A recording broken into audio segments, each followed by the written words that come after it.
Hi guys, today I'm going to read Winnie's Amazing Pumpkin by Valerie Thomas and Korky Paul.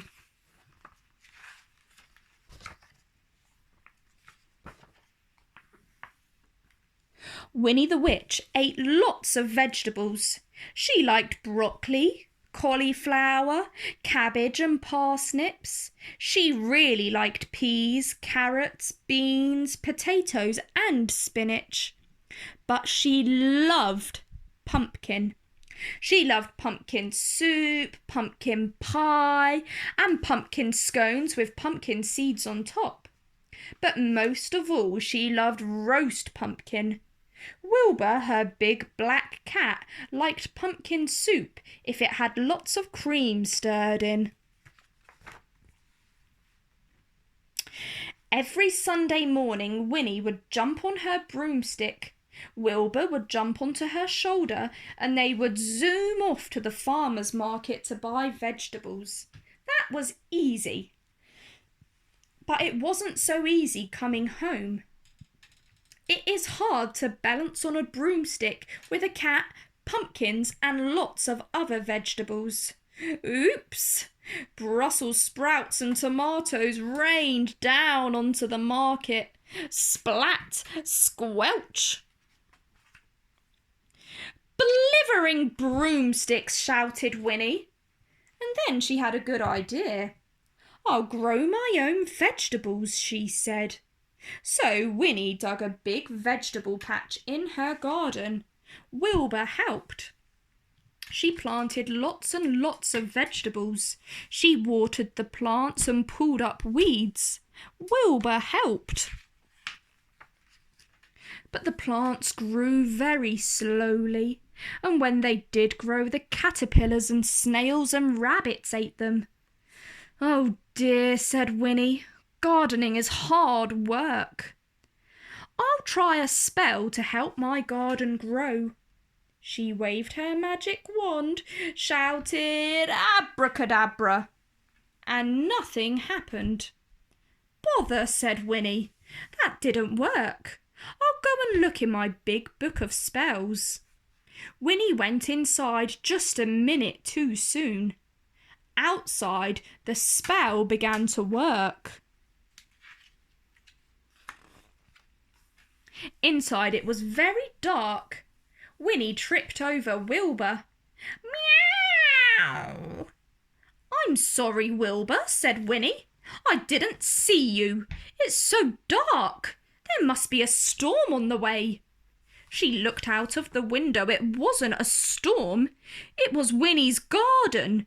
The vegetables were growing so fast they covered all the windows. I'd better go out and stop the spell, said Winnie. But the door wouldn't open. An enormous cabbage was in the way. Winnie rushed upstairs, climbed out of the bathroom window and slid down a giant beanstalk. Wilbur climbed down behind her. This is fun, he thought, until he met a giant caterpillar. Yow!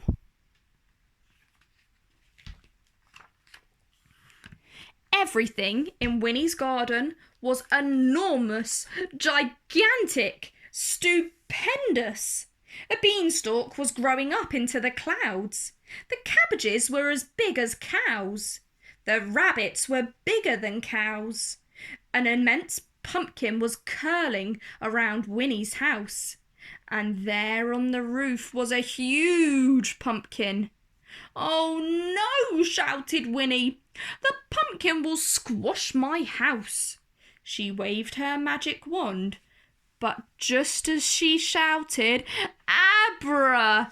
Crash! Cadabra! The gigantic pumpkin crashed to the ground. Winnie's enormous, stupendous garden shrank back to the way it was before. But the pumpkin that had broken off the vine was still a massive, monstrous, amazing pumpkin. Winnie chopped a doorway into the pumpkin. She made pumpkin pies, pumpkin scones, pumpkin soup with cream for Wilbur, and an enormous dish of roast pumpkin. But there was still lots of pumpkin left. So she put a notice on the gate. "Free pumpkin, help yourself." Everyone came with their bowls and baskets and even wheelbarrows, and soon the pumpkin shell was empty. "What shall I do with the pumpkin shell?" wondered Winnie. "It would make a good house, but I already have a house. One of my friends once changed a pumpkin into a coach, but that was for a special occasion, and the horses might be a problem." Then Winnie had a wonderful idea. "Yes," she said, "that's exactly what it looks like. Of course." She waved her magic wand, stamped her foot, shouted "Abracadabra!" And there, in Winnie's garden, was a bright orange helicopter. So now, when Winnie and Wilbur go to the market, Winnie can buy as many pumpkins as she likes, and flying home in a helicopter is lots of fun. The end. If you like that story, like down below and subscribe to my channel to see all my other videos.